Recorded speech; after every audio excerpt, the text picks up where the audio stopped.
Hello everyone. तो चलो आज शुरुआत करते हैं हमारे पहले सवाल से, जो कि है हमारा India young lawyer association versus state of Kerala, जिसको हम बहुत ही फेमसली सबरीमाला केस से भी जानते हैं।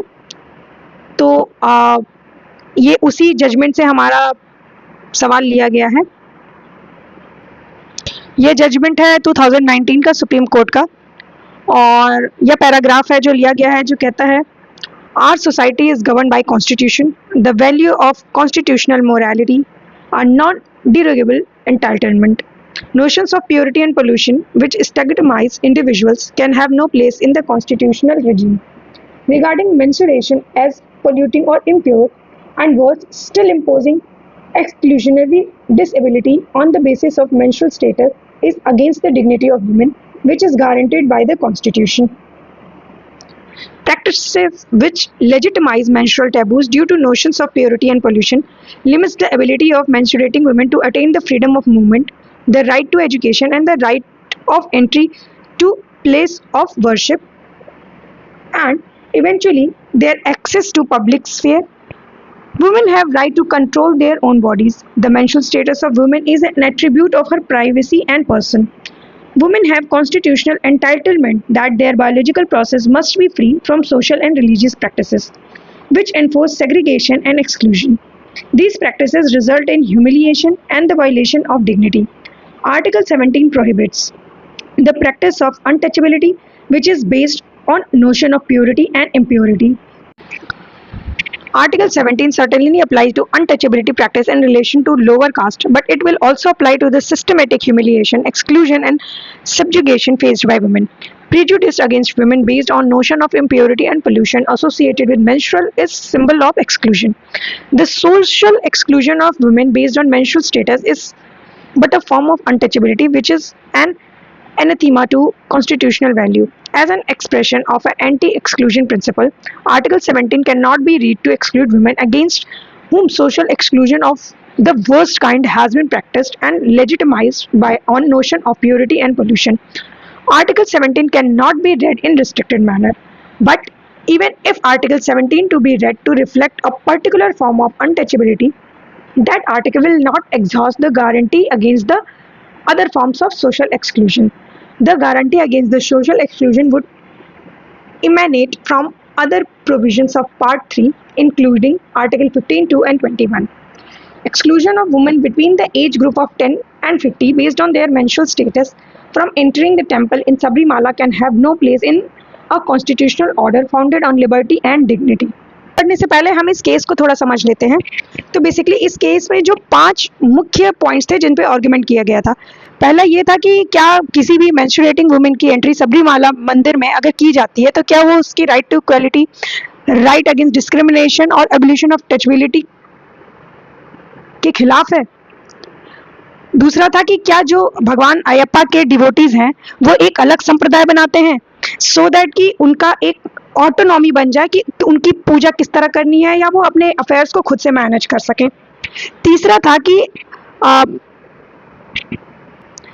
था कि किसी भी महिलाओं को या महिला को अलग करना ये एसेंशियल रिलीजियस प्रैक्टिस के अंडर आता है, जो कि हमें आर्टिकल 25 में दिया गया है। चौथा है जो रूल 3 है of Kerala Hindu places of public worship authorization of entry rule 1965। यह एक लिस्ट देता है क्लासेस ऑफ पर्सन जो कि किसी भी पब्लिक प्लेस पे पूजा करने के योग्य नहीं है, जिसमें वो भी महिलाएं आती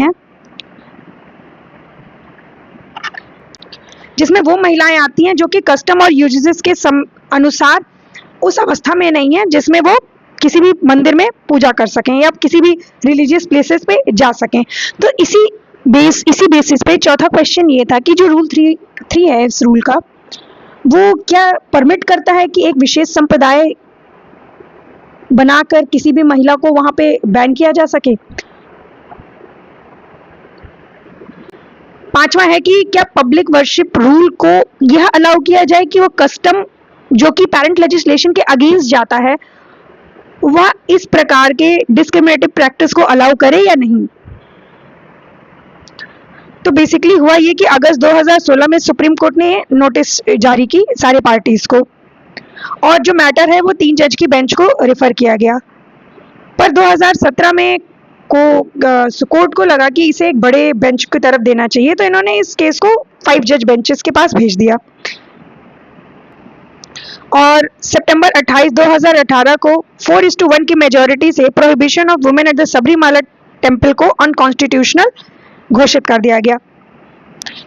सारे जजेस में 5 जजेस की जो बेंच थी उसमें सिर्फ एक जस्टिस इंदु मल्होत्रा थी जो इस मेजोरिटी डिसीजन के अगेंस्ट थी।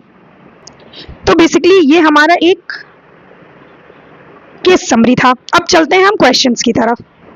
The first question is, in IVLA, the Supreme Court held that the worshippers of Lord Ayyappa are not religious denominations because they have not registered themselves as such, are not religious denomination because they do not have such distinct name, a common set of belief, and a common organizational structure. Option C है are religious denomination because they have been recognized such by the state, or fourth are religious denominations because they have consistently been treated as such by themselves as well as by the society in general. तो इसका जो सही जवाब है वो है option B, क्योंकि जैसा कि मैंने तुमको केस की जब समरी बताई थी तो मैंने तुम्हें बताया था कि कोर्ट ने उन्हें एक अलग संप्रदाय मानने से इनकार कर दिया था, तो इसलिए इसका जो ऑप्शन है वो ऑप्शन नंबर बी है। तो हमारा अगले सवाल की तरफ बढ़ते हैं। दूसरा सवाल है, the Supreme Court determined whether a religious practice falls within article 25 using the, option number A है essential religious practice, option number B है